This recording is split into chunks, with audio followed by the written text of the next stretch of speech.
오늘 저는 여러분과 함께 천국 백성의 삶, 이와 같은 제목으로 오늘 나누겠습니다. 예수님이 이제 제자를 부르셨죠. 그리고 제자들을 이제 부르시고 난 다음에 제자로서 어떻게 살아가야 될 것인가 우리에게 말씀합니다. 우리 남자분들은 이제 군대 가죠. 군대 갔다고 해서 우리가 훈련소에 갔다고 해서 다 군인이 되는 것 아닙니다. 곳에서 훈련을 우리가 받고 또 잘 적용해야만 되는 것이죠. 이번에 우리가 국가대표 축구팀들의 이게 사태를 보면서 참 실력만 있어서 되는 것도 아니고 또 저마다 위치에서 자기 역할을 잘 해야만 되는구나라는 것을 우리가 보게 됩니다. 믿음의 백성들도 마찬가지입니다. 우리가 교회가 크고 작던 우리가 저마다 하나님께서 부르신 하나님의 백성으로서 우리가 백성의 삶을 잘 살아야만이 하나님의 영광이 나타나게 되는 줄로 믿습니다. 예수님께서는 이제 제자들을 부르시고 천국 백성으로 살아가야 되는 삶에 대해서 산상수훈에서 이제 5장, 6장, 7장에 대해 걸쳐서 이제 말씀을 하고 있죠. 우리가 산상수훈은 산상보훈이라고 말씀하고 있죠. 세상의 그 어떤 누구에게도 우리가 가르침을 받지 못한 하나님의 말씀을 우리가 직접 육신의 몸을 입고 오신 예수님을 통해서 우리가 듣는 거예요. 그 말씀은 우리가 심령이 가난한 자가 복이 있다라는 것입니다. 그것이 무엇입니까? 하나님의 은혜가 아니면은 저는 살 수가 없습니다. 이렇게 영적으로 가난한 자, 애통하는 자에게, 그 온유한 자에게 결국 하나님 앞에 저는 대힘을 할 수 없습니다. 맡기는 자에게 하나님이 땅을 기업으로 주신다라는 것입니다. 오늘 저와 여러분들이 이렇게 주님 앞에 맡겨야만 됩니다. 우리 한번 따라하겠습니다. 맡기자.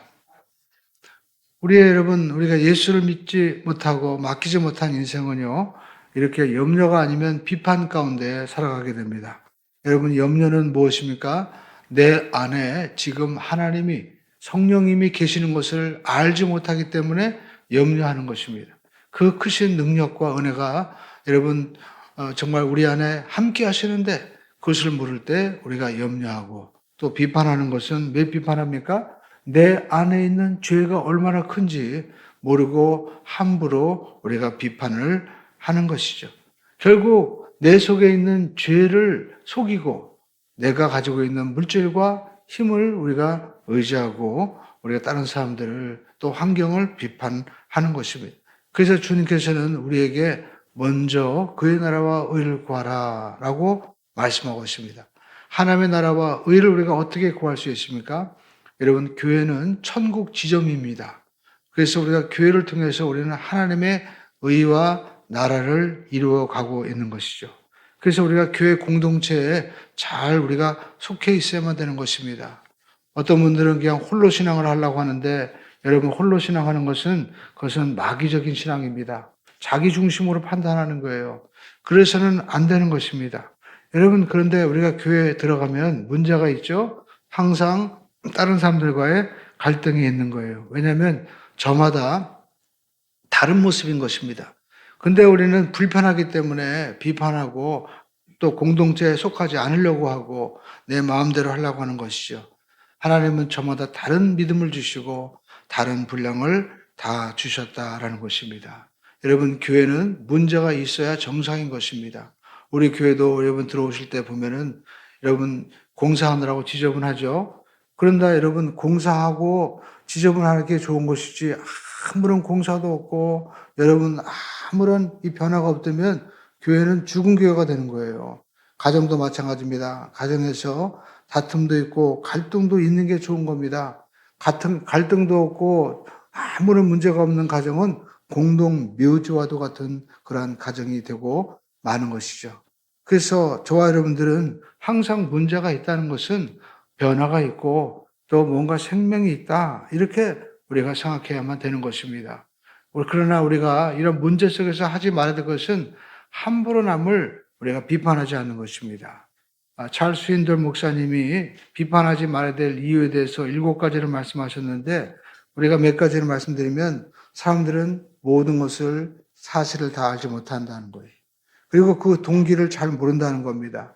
또 완전히 객관적으로 우리는 사고할 수 없고, 또 우리가 그 상황에, 그 입장에 처해 있지 않으면은 정확하게 알지 못하고, 또 우리가 보지 못하는 부분도 있습니다. 우리의 편견이 있고, 또 우리가 가지고 있는 시각은 좁을 수밖에 없는 거예요. 또 우리는 불안정하고 일관성이 없는 것입니다. 그렇기 때문에 함부로 비판을 해서는 안 되는 것이죠. 저도 이번 주에 이 비판하지 말라라는 설교를 하면서 굉장히 설교 준비가 어려웠습니다. 왜 그런가 했더니 내가 비판하는 사람인 거예요. 그래서 내가 문제가 있구나 라는 것을 토요일 날 오후에 드디어 깨닫게 되었습니다. 이번 주에 우리가 이 교회 공사하면서 이 외벽의 자재가 이제 좀 모자라가지고 물건이 왔다고 전화가 온 거예요. 그런데 이 화물 회사에서 배달을 해줘야 되는데 길이가 길다고 찾아가라고 연락이 왔습니다. 3m가 넘기 때문에 찾아가라는 거예요. 근데 그날 비가 또 줄줄 오고 갔습니다. 갔는데 굉장히 불친절한 거예요. 송장 이름이 뭐냐라고 물어봅니다. 그런데 이름을 대니까 없다는 거예요. 그러면서 없으면 어떡하죠? 물건도 이미 실었습니다. 근데 거기 있는 사람이 전달을 또 안 해준 거예요. 근데 사무실에 있는 사람은 없으니까 그냥 가라는 거예요. 물건 실었는데, 그러니까, 그럼 알아서 하래요. 그러니까, 굉장히 당황하게 되었습니다. 그래가지고 그 회사에 연락을 했습니다. 그랬더니 거기 있는 사장님이 그러는 거예요. 예, 알아서 하세요. 예, 예. 그래서 제가 너무 황당해가지고, 예, 알았습니다라고, 결국에는 돈은 돈대로 주고 제가 또 물건을 실어 와야 되는 그냥 거의 반은 대가 운송을 하게 된 거죠. 그러니까 저희 집사람도 옆에 있다가 왜 이렇게 불친절하냐 또 그렇게 얘기하니까 그 사람은 거꾸로 막 더 화를 냅니다. 그래가지고 이러다간 오히려 더 혼나겠다 그래가지고 왔는데 굉장히 정말 억울했어요. 그래가지고 연락을 해봤습니다. 왜 이렇게 불친절하게 하냐 그랬더니 한 시간인가 2시간 후에 연락이 왔습니다. 그 회사 사장님이 지금 치과 치료 중이었다라는 겁니다. 그러니까 치과 치료 중이니까 예. 그렇게밖에 대답을 할 수밖에 없잖아요. 그래서 제가 나는 모든 것을 다 알 수가 없구나. 우리가 이렇게 인생을 살면서 순간순간마다 잘 분별해야 될 것은 감정을 잘 다스려야 될 것은 그 사건 자체가 아니라 그 사건 배후에서 역사하고 있는 영적인 세력이기 때문에 우리가 이렇게 함부로 비판하고 원망하다가 내가 감정에 못 이겨서 때로는 다툼으로 이어지고 우리가 문제를 야기시키면 누구만 좋은 일 시키는 겁니까? 마귀만 좋은 일 시키고 우리는 하나님의 축복을 우리가 놓치게 된다라는 것입니다. 그래서 우리는 잘 분별해야 됩니다. 사람도 우리가 겉모양만 분별하지 말고 그 사람의 말과 열매가 무엇인가, 그 사람이 진짜 행동을 하는 것을 잘 봐야 된다라는 것입니다. 여러분 사람도 마찬가지입니다. 저 사람이 나에게 바카스와 같이 비타민과 같은 영향을 주는 사람인지 아니면 나에게 농약과 같이 정말 나를 죽이는 사람인지 우리가 잘 분별할 수 있어야 된다는 것입니다. 사람도 사람을 세우는 사람이 있는 반면에 어떤 사람은 자꾸만 자기를 넘어뜨리게 하는 사람이 있어요. 특별히 여러분 교묘하게 나는 너를 사랑하기 때문에 이렇게 말하는 거야 라고 얘기하지만 그것이 상처가 되고 쓰러지게 할 때 너무나 힘든 거예요. 그러나 사람은 원죄를 가지고 있기 때문에 누구나 이렇게 비판하고 원망하는 것을 자연스럽게 한다라는 것입니다. 선악과를 먹고 난 다음에 아담과 하와의 모습을 보시죠. 아담이 뭐라고 얘기합니까? 하나님이 준 저 여자 때문에 저렇게 일이 벌어진 거예요. 그리고 하와는 너 왜 그렇게 했냐 했더니 저 뱀 때문에 이런 일이 벌어졌습니다 하고 원망하고 심지어는 이제 아담이 그 자기 아내를 이씨 내 몸에서 남자다 뼈 중에 살이다라고 얘기하다가 하와라고 얘기합니다. 그게 뭡니까? 그냥 애 낳는 여자라는 거예요. 생명의 근원이다. 그게 뭡니까? 그냥 애 낳는 여자. 그렇게 비난하고 비판하는 것을 우리가 볼 수가 있습니다. 그래서 저와 여러분들은 이렇게 하나님의 말씀을 통해서 어떻게 하면 우리가 비판하고 비난하지 않고 다시 예수 그리스도의 보혈의 피로 값주고 산 우리가 이제 이 모든 죄에서 해방받은 우리가 어떻게 하나님의 백성으로 살아가야 되는가 말씀을 통해서 잘 배우고 훈련받아야 될 줄로 믿습니다. 그러기 위해서는 첫 번째 예수님이 오늘 말씀하고 있죠. 비판하지 말라. 따라가겠습니다. 비판하지 말라. 참 어려운 설교죠. 저도 설교하지만 내 자신이 그렇게 오해하고 또 비판합니다. 부부간에도 막 싸운 거예요. 예. 그래가지고 저희 집사람도 얘기합니다. 왜 나한테 화를 내냐? 문제가 있을 때마다. 저희가 화를 내니까 가만 생각하니까 최종적으로 우리 집사람한테 가깝게 있다고 해서 화를 내는데 결국 제 아내가 또 제 자녀가 또 가까운 사람이 가장 사랑해야 될 사람인데 나도 모르게 내 속에 있는 화가 나오거든요. 그러니까 우리가 항상 내 속에 있는 뭘 봐야 돼요? 들보를 봐야 돼요. 남의 눈에 있는 우리가 티를 보지 말고 내 속에 들보를 우리가 봐야 된다라는 겁니다. 왜 그럴까요? 인간관계가 제일 중요하다는 거예요. 인간관계. 네. 여러분 우리가 인생을 살면서 인간관계야말로 가장 소중한 자원이다라는 것을 우리가 알면은 그 사람은 성공의 대열과 축복의 대열에 들어간 거예요. 사람은 무언가 축복받기 위해서 방법을 구하고 그리고 또 하나님의 은혜를 구하지만 하나님은 우리에게 누구를 보내주십니까? 사람을 보내주신다라는 것입니다. 그 사람의 징검다리를 통해서 문을 통해서 은혜의 시대가 열리고 축복의 시대가 열려지게 된다라는 것입니다. 제가 이번 주간에 그 시골 의사 박경철이라는 분의 10년 전에 강의를 우연찮게 듣게 되었습니다. 근데 거기서 인상적인 게 뭐냐면 자기가 옛날에 누가 그 유명한 강연을 한다고 하는데 꼭 와서 들어야 된다고 해서 갔대요. 갔는데 그 나온 사람이 모자를 쓰고 그다음에 청바지 입고 그다음에 티를 입고 그렇게 왔는데 그 앞에 듣는 사람들은 우리나라 최고의 연구원들이에요. 그러니까 그 사람들이 그걸 보고 야 저런 인간이 뭐 우리한테 뭘 가르치려고 해 하면서 앞에 그냥 www 딱 쓰고 앞으로 세상은 이런 세상이 됩니다 라고 얘기하니까 말도 안 되고 다 가더래요. 남아있는 사람은 자기밖에 없었고 앞에 몇 사람밖에 없었대요. 자기는 왜 못 갔냐? 나가봤자 셔틀버스가 없어가지고 앉아있었다는 거예요. 근데 자기 옆에 있는 이 백수를 데리고 갔대요. 왜 할 일 없으니까 혼자 가긴 뭐해서. 자기 친구인데.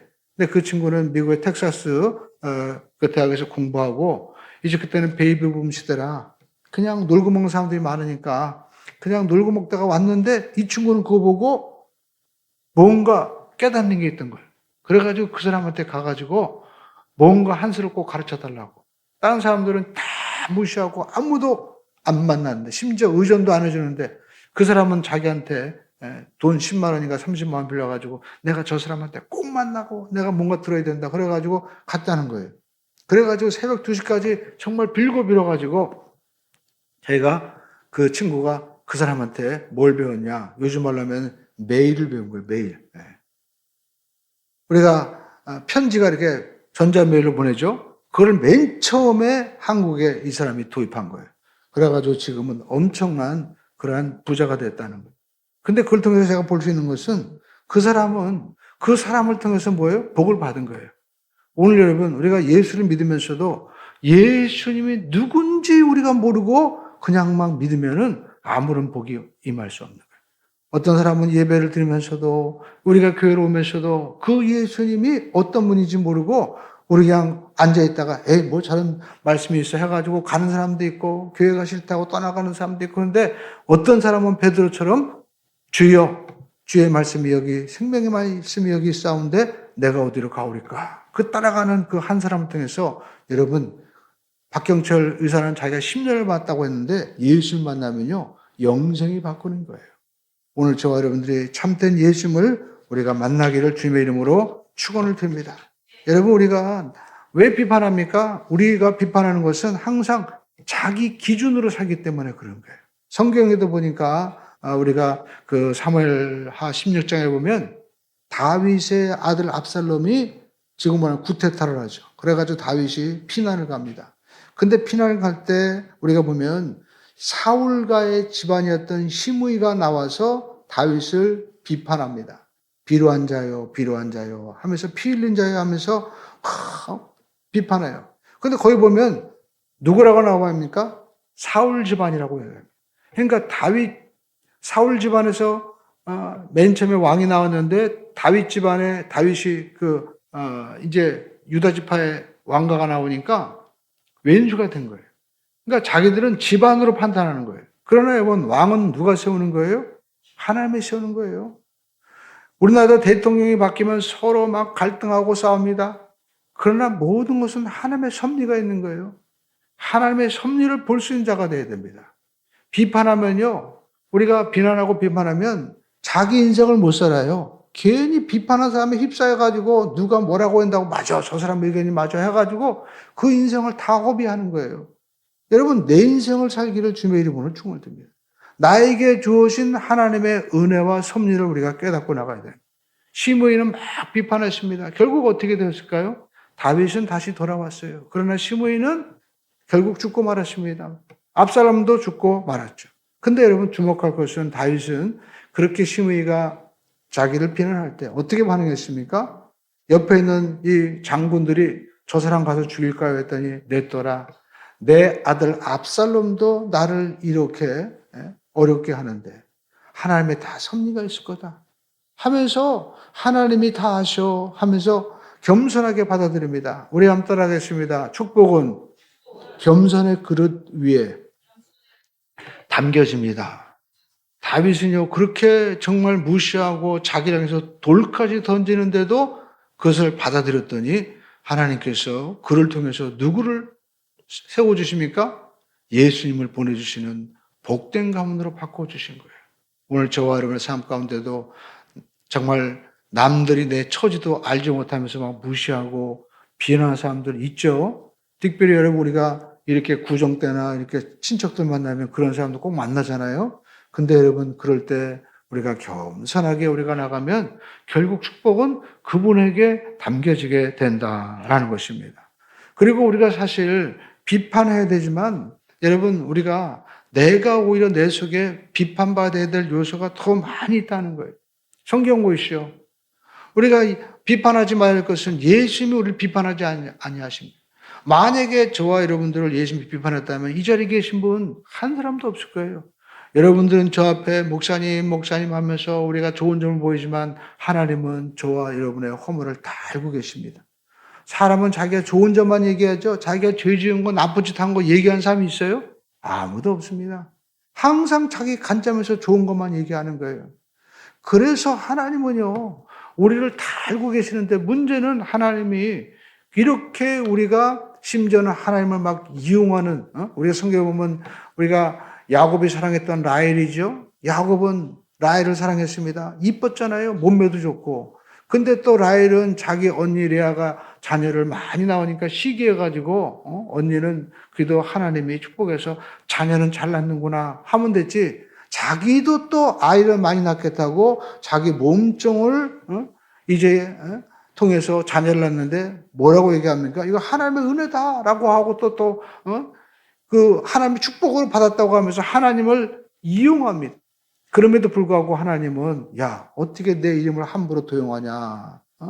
라고 하지 않고 하나님이 그도 라헬을 어떻게 해요? 축복해 주세요. 정말 하나님의 은혜와 사랑은요, 한량이 없는 거예요. 저와 여러분들의 죄를 하나님이 일일이 지적하고 하나님이 여러분 만약에 심판하시면요, 우리가 있을 사람 아무도 없습니다. 대표적인 예가 또 여러분 베드로죠. 예수님을 3번이나 부인했습니다. 근데 여러분, 예수님이 요한복음 21장에 가면 베드로에게 가서 너 왜 나를 비판하고 심지어 저주했냐라고 따졌습니까? 아니죠. 베드로야, 네가 나를 사랑하느냐라고 물어보십니다. 그랬더니 베드로가 그 사랑 앞에 무릎 꿇죠.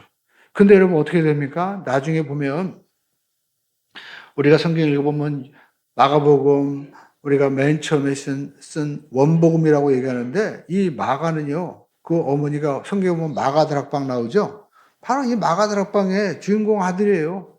그러니까 그 집은 굉장히 부잣집이었습니다. 그래서 우리가 보면 이 마가가 이 사도 바울같이 선교하는데 너무 힘드니까 그냥 돌아가겠다고 얘기해요. 그래갖고 사도 바울이 저놈은 필요 없다 그래가지고 돌려보냈습니다. 근데 나중에 바나바와 삼촌과 선교하고 잘 훈련되었는데 누구를 만났느냐? 베드로를 만난 거예요. 그래서 베드로와 함께 마가 요한이 다니면서 그 베드로의 말씀을 들으면서 이 원복음을 기록을 하게 됩니다. 그리고 이 복음이 역사를 움직이는 초대교회 그 어려운 성도들에게 위로와 힘을 주는 큰 메시지가 된 거예요. 근데 만약에 이 마가를 향해서 저 사람 원래 부자이기 때문에 저렇게 버릇이 없어 저렇게 나약해 하고 내쳤더라면 마가복음은 나오지 않았어요. 여러분 우리가 교회도 마찬가지죠. 우리가 요즘에 젊은이도 보면 얼마나 정말 무리한 점이 많이 있습니까? 저도 이번에 보면은 축구에도 보니까 뭐 이강인 이런 분이 굉장히 버릇없다고 나오는데 우리가 어떻게 보면 참 안타까워요. 어른들도 다 책임 있잖아요. 서로가 다 책임져야 되는 거예요. 근데 누구만 나쁘다고 하면 그냥 사람 하나 죽이는 건요 순식간이에요. 자기 아들이라고 한번 생각해 보십시오. 그러니까 이렇게 마가 요한을 감싸 좋았기 때문에 베드로가 나왔다라는 겁니다. 그리고 이 베드로가 마가 요한을 감싸줬기 때문에 마가복음이 나올 수 있었어요. 오늘 저와 여러분의 삶 가운데도 여러분 우리가 사람을 있는 그대로 허용할 수 있는 품어줄 수 있는 사랑이 있어야만이 생명의 역사가 우리에게 나타나게 되는 줄로 믿습니다. 여러분 심지어 성경 보면 창세기에 야곱이 나오죠. 야곱은요 12아들이 있었습니다. 근데 여러분 그 12아들이 어떤 아들이었습니까? 성경 보니까 아마 유다는요 살인자였어요. 자기 디나가 강간당해가지고 문제가 생겼을 때 가가지고 막 약탈하고 도둑놈에다가 죽이고, 그리고 심지어 장남 루벤은 자기 서모와 통관했습니다. 완전히 그 집안은 콩가루 집안이에요. 근데 야곱이요 세상에 루벤부터 시작해서 그 모든 아들을 내치지 않고 다 받아줍니다. 그랬더니 그 12아들이 모두가 이스라엘의 지파가 되고 건국의 아버지가 되었다라는 것입니다. 그러므로 저와 여러분 우리가 품어줄 수 있어야 돼요. 남을 우리가 비판하고 우리가 판단하는 것은 내가 불편하기 때문에 그런 것이죠. 근데 우리가 내 속에 그 요소가 또 있다라는 거예요. 남의 눈에 티가 보이는 것은 내 눈에는 들보가 있는 거예요. 그러니까 남의 눈에 잘못한 것 한 가지가 있다면 내 속에는 10개가 있는 거예요. 아이들 보십시오. 과자 가지고 싸웁니다. 왜 그럴까요? 온통 그 마음에는 과자와 사탕, 장난감밖에 없어요. 그러니까 싸우는 거예요. 그러나 좀 크면 이제 이성이 보이죠. 또 물질이 보이죠. 나이가 더 먹으면 이제 권력과 뭐 회장이다 뭐다 자리가 보이죠. 왜 사람들이 저 사람 막 비판하고 나쁘다고 합니까? 비판하는 그 사람이 그 속에 욕심이 다 들어가 있는 거예요. 그 사람이 누굴 원망하지만 사실 자기가 그 자리에 서서 하고 싶은 마음이 있기 때문에 여러분 그렇게 하는 것입니다. 남의 눈에 있는 티를 보지만 자기 속에는 10배가 있다는 거예요. 그래서 우리는 남을 변화시키려고 하지 말고 나를 먼저 변화시킬 수 있어야 된다라는 것입니다. 예수님께서는 먼저 하라고 하는 말씀이 있습니다. 마태복음 우리가 5장에 보면 예물을 드릴 때, 제사 드릴 때 형제와 쉽게 가지고 불편한 관계가 있거든 먼저 형제와 화목하라는 거예요. 네. 우리는 그냥 주여 하나님 믿습니다 하고 하나님과의 관계만 얘기하는데 하나님을 사랑하고 이웃을 사랑하라. 왜 우리가 불편한 문제가 있습니까? 내가 겸손하지 못하기 때문에. 내가 죽지 못하기 때문에 그런 거예요. 여러분 내가 먼저 낮춰보시죠. 저도 사실 수영장에 아침에 가서 운동하는데 맨 처음에는요 제가 인사를 했습니다. 왜 하냐면 어떤 분이 그래요. 목사님 오셨습니까? 그러니까 사람들 다 쳐다보는 거예요. 그래가지고 이 목사가 이거 인사도 안 하고 다니면 안 되겠다. 그래가지고 이제 그냥 알게 모르게 아무튼 인사를 제가 꾸준히 했습니다. 모르는 사람도 무조건 인사를 했어요. 그런데 한 3개월 지나고 4개월 지나니까요. 모르는 사람도 반갑게 인사를 하는 거예요. 그 사람이 먼저 인사해, 먼저. 그래서 지금은 인사하기 싫어도 인사하니까 먼저 인사를 할 수밖에 없어요. 생각해 보십시오. 아침에 사람들이 이제 수영하고 나서 빨개 먹고 참 다 샤워를 하고 있는데 제가 들어간다고 빨개 먹은 남자들이 안녕하십니까 목사님 인사 다 해보십시오. 얼마나 그 관객이 여러분 정말 합니까? 근데 재밌는 것은 사람들이 먼저 인사를 하니까요. 인사를요 아무리 그 가운데는 남자들 여러분 나이가 한 50대 60대 돼 보십시오. 눈빛이 벌써 달라집니다. 근데도 불구하고 먼저 인사하니까 눈빛이 달라지고 온화해지는 것을 우리가 보았습니다. 그렇습니다. 우리는 먼저 우리가 할 수 있어야 돼요. 그래서 두 번째 따라가겠습니다. 남에게 대접을 받고자 하는 대로 남을 대접하라. 마태복음 7장 12절의 말씀이죠. 우리 주님 주신 말씀이기 때문에 우리가 함께 읽어보겠습니다. 그러므로 무엇이든지 남에게 대접을 받고자 하는 대로 너희도 남을 대접하라. 이것이 율법이요. 여러분, 이것을 우리가 황금률이라고 하죠. 여러분, 이 말씀대로 하면 우리 삶 가운데 놀라운 축복이 임하는 것입니다. 마지못해 대접하지 말고 우리가 적극적으로 대접하라는 거죠. 그래서 11장에 보니까 너희가 악한 자라도 좋은 것을 자식에게 줄 줄 알거든 하물며 하늘에 계신 아버지께서 구하는 자에게 좋은 것으로 주지 않겠느냐라고 말씀하고 있습니다. 여러분, 이 말씀을 모든 관계에 잘 적용해 보시오. 특별히 사업하는 사람, 우리가 직장에서 근무하는 사람들도 주여 저를 승전시켜 주시옵소서. 또 사업이 잘 되게 해주세요. 또 우리 자녀가 잘 되게 해주세요라고 기도하기 전에 먼저 이렇게 대접하는 것을 우리가 훈련시키고 우리가 그것을 깨닫고 나간다면 기적이 일어납니다. 여러분, 창세기 18장에 보면 왜 이 사람이 아브라함이 이렇게 큰 복을 받았나라는 것을 우리가 창세기 18장에 통해서 우리가 알게 됩니다. 여러분, 한번 창세기 18장 한번 성경 가지고 계신 분들 한번 펴보시기 바랍니다. 여러분, 18장에 보니까 이 1절에 보니까 상수리 나무 아래에 있었는데 나그네가 지나가는 거예요. 1절에. 그래가지고 아브라함이 앉아있다가 이제 본족 셋이 맞은편에 있어가지고 뭘 합니까? 18장 2절에 보니까 달려나가서 어떻게 해요? 몸을 굽혔다라고 말씀하고 있죠? 이게 뭡니까? 환대했어요. 환대. 우리 한번 따라해서 먼저 인사하자. 우리 아이들에게 야, 너 뭐 서울대학 가라, 너 뭐 공부해라. 다 필요 없습니다. 먼저 인사만 잘해도 성공해요. 우리 한번 따라해서 인사만 잘해도 성공합니다. 여러분, 자녀들에게 기본적으로 인사만 잘 가르쳐야 돼. 인사. 그러면 여러분 반드시 성공합니다. 여러분, 우리가 잘 되는 장사하는 집 가보시오. 물론 너무 잘 되는 집은 뭐 인사도 안 하더라고 보니까 그냥 바쁘니까 가라고. 근데 여러분, 정말 잘 되는 집들의 이 사장님이나 이런 분들은요, 이게 배어 있는 거예요. 손님에 대해서 진심으로 환대하는 마음이 있다라는 것입니다. 그래서 우리가 기업에서도 서비스가 좋아야 된다고 하잖아요. 서비스. 고객의 마음을 읽어라. 여러분, 아무리 우리가 사업적으로 하는 것보다도 이 창세기에 벌써 이 아브라함에게 하는 말씀 주신 거예요. 환대하고 있는 것을 우리가 볼 수가 있죠. 그리고 우리가 4절을 또 보시죠. 자, 물을 좀 가져다가 당신들의 발을 씻기시고 나무 아래에서 씻어서. 뭘 보여줍니까? 배려하는 거예요, 배려. 우리가 백화점에도 보시죠. 백화점에도 보면 시식 행사하죠. 막 듬뿍 잘라서 고기도 주고 빵도 주고 떡도 줍니다. 그러면 여러분, 손해 볼까요? 이익을 볼까요? 반드시 매출이 오릅니다.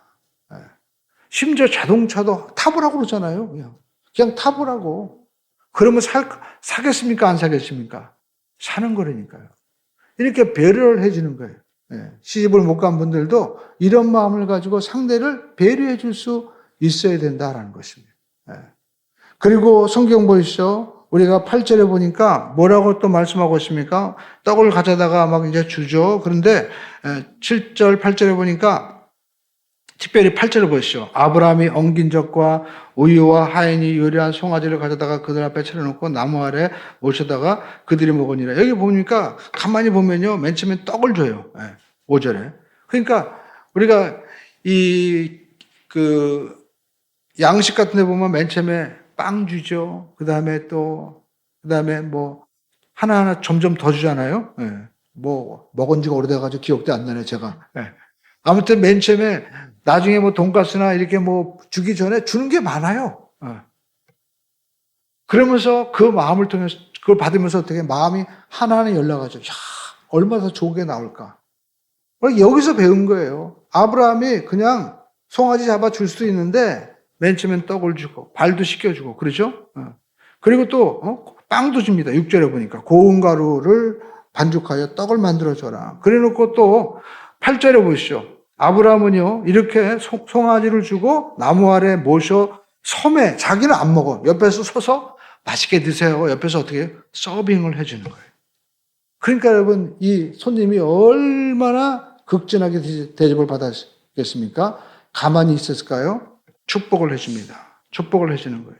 그러면서 뭐 어떤 축복을 합니까? 10절에 보니까 말씀하고 있죠. 그가 이르되 내년 이맘때 반드시 내게로 돌아오리니 내 아내 사라에게 아들이 있으리라.